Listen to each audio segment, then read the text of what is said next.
All right, y'all. Rural Americans are suffering because of the person they put in office. Are we supposed to feel sorry for them? I don't. But let's get straight into this video. But first, Hype me up. Hype me up. I need that like a crackhead need a pipe. It's Monday too. I live in rural Arkansas, and if you don't understand why people in rural Arkansas or rural America vote Republican, it's because of fear and jealousy that somebody has it better than they do, that they work their asses off, and most of them do.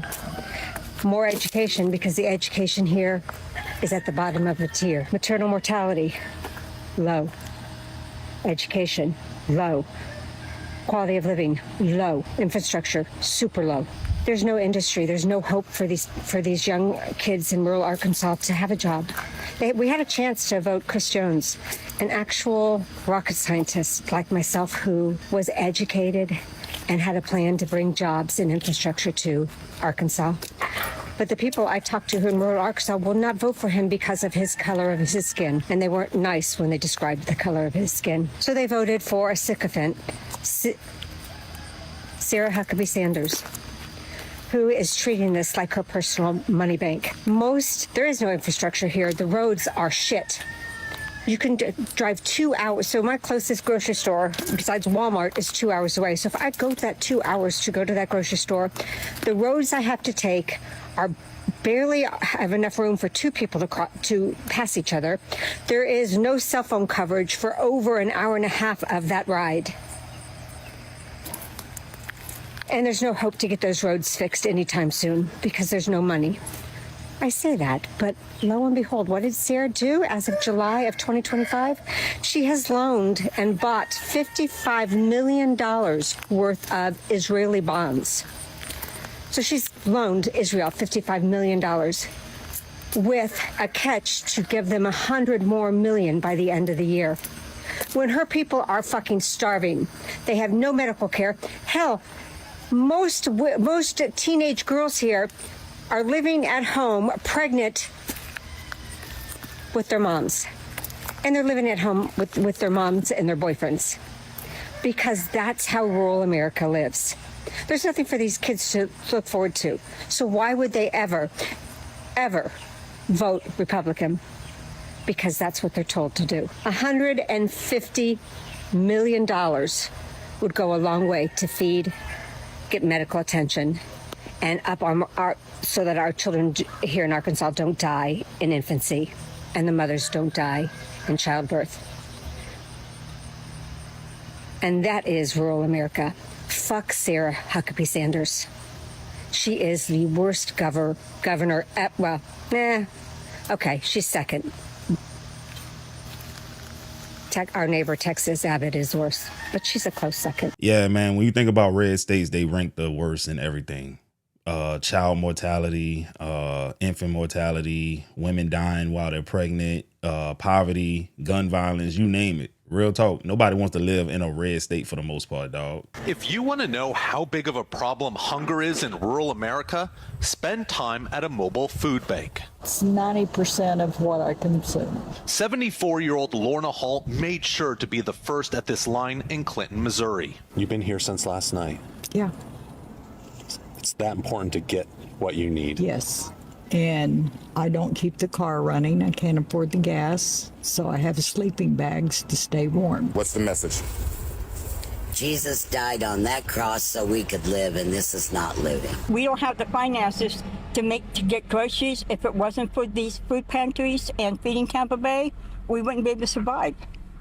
And that's really tough. Well, right now, there are more than 1,000 people in line here at Feeding Tampa Bay to try and get food assistance. Look at all that. The line has been going for several hours now as people wait for Feeding Tampa Bay to open up. That's because the SNAP benefits that they had relied on have expired, and this month's payments have not yet arrived. The federal government does say that they're going to be providing potentially half of those payments after a court order, but it remains to be seen as to when those payments can be sent. Right now, there are 500,000 people in Tampa Bay who depend on SNAP payments, and right now it is unclear as to when those payments are going to be coming in. Feeding Tampa Bay says they expect 1,000 people to try and get extra food to feed their families over the coming day. You know what's crazy about the Republicans, though? They always brag about, being tight with the money and stuff, but like y'all spend the most and then we get the least for it. It's crazy. These people in food bank lines, but they voted for the people that put them there. All right, there's a really wild story I want to talk about today. There's a small town in Missouri, a rural area that overwhelmingly voted for Trump, and they only have one hospital in this area. It's been serving the community for over 7 decades, has stayed open as the community has shrunk. They used to have a Walmart, the only Walmart in the area, closed, and through a lot of economic downturn, they have been able to stay open. But unfortunately, because of Donald Trump's big, beautiful bill, there are fears that it may close. In a town that overwhelmingly voted for Trump, and frankly, I don't think they realized they were voting for this. It's simply because these people not smart, bro. They don't pick up a book and read. They don't look at history or any of that stuff, man. All you got to do is tell them country bumpkins out there in them red states, look, it's the Mexicans, blacks, and the Muslims' fault. Why are you doing this? And we're going to get them out of here. And they're going to vote for you 100% of the time. It's just that simple, dog. Guys, the big, beautiful bill is destroying healthcare, and it hasn't even gone to effect yet.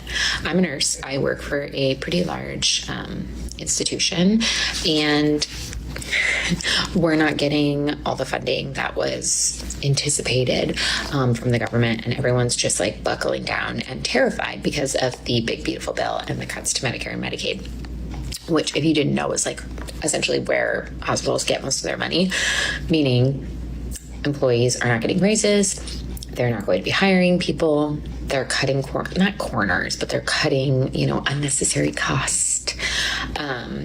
And let me tell you, your time at the doctor or your time in the ER or the urgent care is going to be exponentially longer. We are running with minimal staff, and it's brutal. And so I apologize ahead of time if you come to an institution and you wait a long time. Unfortunately, you can blame Trump for that. And if you voted for him, I don't want to hear one complaint come out of your mouth. Not one. Because guess what? This is what you voted for. So you get to enjoy it. The fruits of your labor, one would say. And, if they take away the thing that says that my brain's not working, but you can go to the ER regardless of if you have insurance or not. And they take that away, people are going to die. They're going to die. And I know we don't really seem to care about people dying, and we don't seem to care about anyone in this country other than apparently billionaires. But I don't know. It's grim. It's grim out here. Hey, bro, me personally, I just can't think of anything good that came from putting Trump in office, man. I just can't. Everything seems bad, bro. Everything is just higher, more expensive. The quality is going down. The race relations is worse than it's ever been. This feels like we're going right back into the 1960s, pre-civil rights, bro. These people are crazy, and they voted for him. Rural hospital operators are asking for a lifeline in Austin. Rising costs, patients moving to the cities, and new federal budget cuts threaten many healthcare facilities in those small towns. NBC5's Phil Prazen reports the impacts are felt already here in North Texas. 2 healthcare locations in Hunt County closed this month. The freestanding emergency rooms in Commerce and Quinlan, operated by Hunt County Memorial Hospital District, laying off 43 people and closing the locations will save $15 million a year. In the announcement, the hospital board wrote increasing supply and labor costs, the growing number of uninsured patients, and declining payments from insurance companies and government payers have stretched the organization financially. John Hawkins from the Texas Hospital Association tells me in the near future, hospitals in rural areas may soon consolidate services in the large county seats, removing satellite and community offices because the numbers simply don't work. And you're going to keep dealing with that, man. How are these people going to afford insurance when they don't got jobs? The Republicans are not creating jobs in these places. They just keep finessing these people. You can't afford anything. I live in rural America, and if you don't understand what it's like to live in rural America, you can't possibly understand why these people vote Republican, why these people fall for conspiracy theories. Rural America has not one church, but 2 churches on every corner. And in these churches, they anoint hate. They anoint words.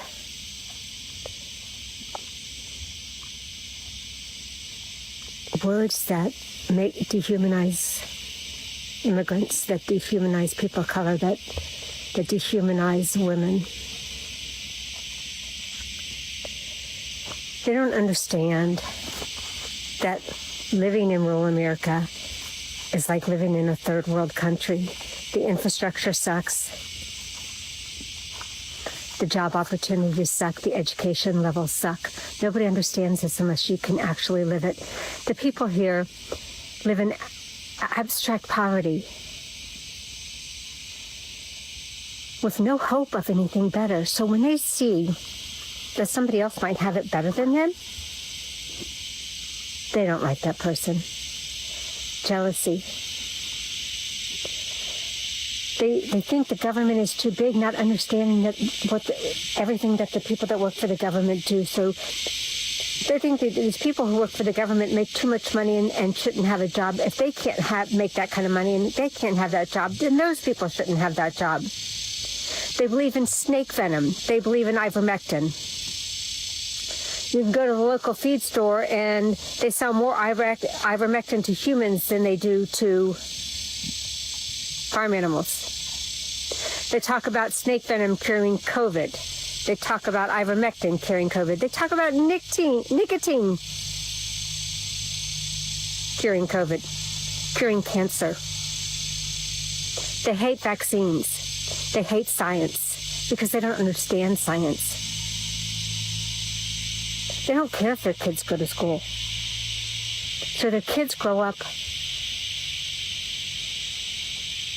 not caring either. And until we change that here in rural America, we're never going to get them to vote for their best interests. They're always going to vote against their best interests because they believe that it hurts us. And that is rural America. You just got to understand, rural America got a long documented history of being dummies, just stupid. You very rarely going to come across some smart people with above room temperature IQs out there. Within the last couple of months in my town and surrounding towns, we have had 2 ERs shut down. With that being said, we have had 2 people go to these ERs to get help, not be able to receive the help because the ERs are shut down. They have then had to be care flighted to the closest ER and almost lost their lives because they weren't able to get the help they needed fast enough. Someone brought this up in a local Facebook page in our town and brought up how these ERs were shut down because of the big beautiful bill. And in these comments, people were posting that the ERs were shut down because Democrats were not paying their medical bills. There were also comments claiming that the ERs were shut down because the hospital was giving free surgeries to transgender youth. I live in deep, deep Texas, very far in the country. I'm tired of hearing the whole, like, we have to come together, we can't be divided. You can't come together with these people. I'm married to a woman. I can't sit in the same room with these people. They would kill me.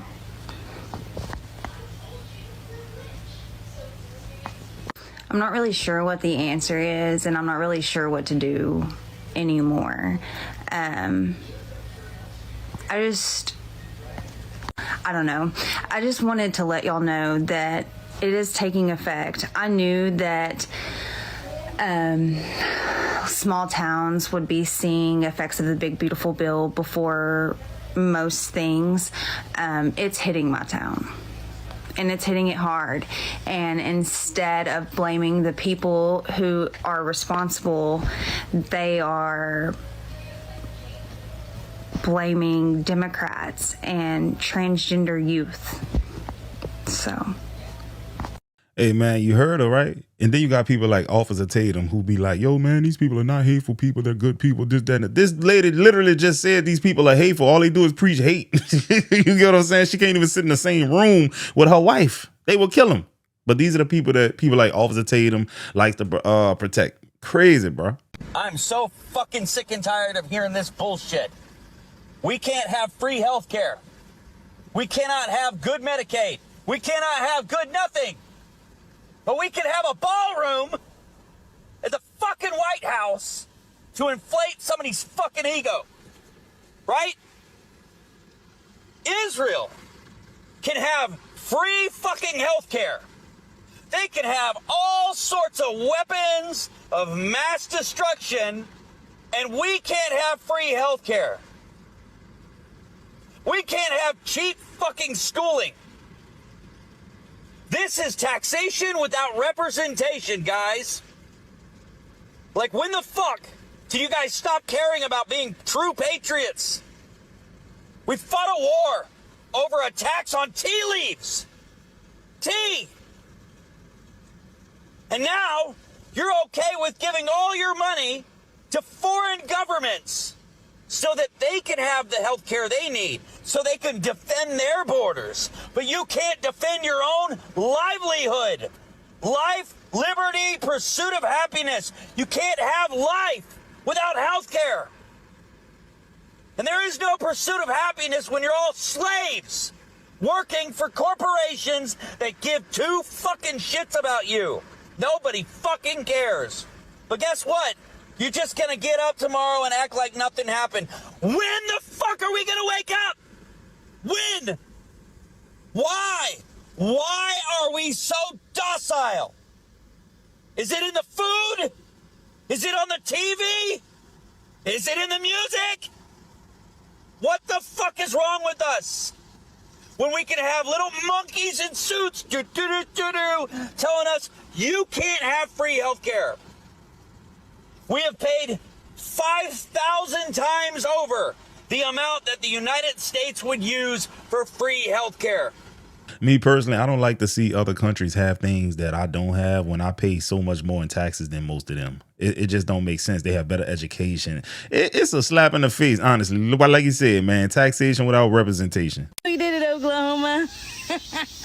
We fucking did it. We are 50 out of 50. We are officially the dumbest fucking state in the United States of America. Fucking congratulations, Republicans. We're still struggling even when we have our money coming through. We had to suffer going almost a week with no food. The economy's down the tubes. Healthcare is awful. Prescriptions are terrible. Groceries are off the charts. And I think the only way we're going to do better is if he gets out and somebody else gets in. So I go through months or years trying to get help. My insurance company is willing to pay for me to go get treatment out of state. And every time I get a call, they tell me, sorry, we're no longer taking out of state Medicaid. And I'm like, okay, so what am I supposed to do? Because I literally can't, I have nowhere to go. There are no places for me to go. And then I asked her, okay, so what is it out of pocket? And she said, oh, we're not allowed to do out of pocket if you have an insurance. So you won't take my insurance, and then you won't take my fucking money if I'm gonna pay out of pocket? How does that make sense? I am so tired. I am so tired. I'm so tired of this. I don't understand how the system could be like this. I don't understand. Like, I'm literally crying on the phone, and the lady's like, well, I don't know what to tell you. You could call this person. And I was like, she was my doctor previously, and she couldn't help me. That was one of the reasons why I was referred to go to Jefferson in the first place. So now I don't know what I'm going to do. This is my thing. Y'all put a billionaire in office. Billionaires typically don't even care about people. You don't make $1 billion caring about people. You make $1 billion by undercutting everybody and squeezing every ounce of juice of any fruit you come across. That's how you become a billionaire. So yeah, this is the stuff you expect to happen whenever you put someone like Trump in office. What separates our game from the game played elsewhere is innovation, entrepreneurialism, more patents, more engineers, more researchers, more Nobel laureates in my state than any other damn state, more Fortune 500 companies in my state than any other state. Look that up, because I know people are rolling their eyes and saying, no, it's Texas. You're wrong. It's true. I looked it up. And we're, by the way, a donor state. We provided $83.1 billion more than we received from the federal government. Texas took $71.1 billion. I'm not saying that to bash Texas, but you know what? pretty proud of my goddamn state. I saw Punching that above too. our weight, man. But AI. Can you repeat those numbers? $83.1 billion. We provided more to the federal government than we received in the same year that Texas received $71.1 billion more than they provided to the federal government. So you're net positive. Net positive. 9 out of 10 of the donor states are Trump states, and I don't mean that pejoratively, Trump. 7 of the 10 are Republican states, but 9 out of the 10 dependent states, welfare states, are Trump states. The donor states disproportionately the blue states. 71% of the country's GDP comes from blue counties. These same crack-up counties with all these crazy liberals that can't get out of their own goddamn way and the world's come to an end. It's 71% of the economy of the goddamn country, man. Yeah, he ain't lying. Check this out, bro. In the last 10 presidencies, the Democrats rose the S&P 500 by over 140 something percent. The GOP 50%. Jobs created under the Democratic presidents 50.1 million. Jobs under Republican presidents 7.1 million. The recessions caused by Reagan, Bush, and Trump. I mean, come on, bro. The jokes write themselves. In Georgia, things are so expensive. The average price for a gallon of gas, $4.05. Why? Donald Trump's war on Iran. Grocery prices, more expensive. Why? Donald Trump's tariffs, and we have the economic data to prove it. We have to change direction because I'm telling you, this administration has done nothing, especially for rural Georgians. I almost guarantee you, you are worse off right now than you were a year ago today. You have gained nothing. They're spending $1 billion a day on war. They've given tax cuts to the wealthy. It's the slowest pace of hiring in 25 years, not including COVID. If you live in Georgia, if you live in my home state, you should call your Republican representatives and ask, whose side are you on? Ours or Donald Trump and his buddies? Please. You know what's crazy? These corporations are getting refunds for the tariffs, but they ain't giving us no refunds, which is crazy. And the prices are not coming down. Thank you, Trump. Thank you. Anyways, I hope y'all enjoyed this video. Don't forget to hype your boy up, man.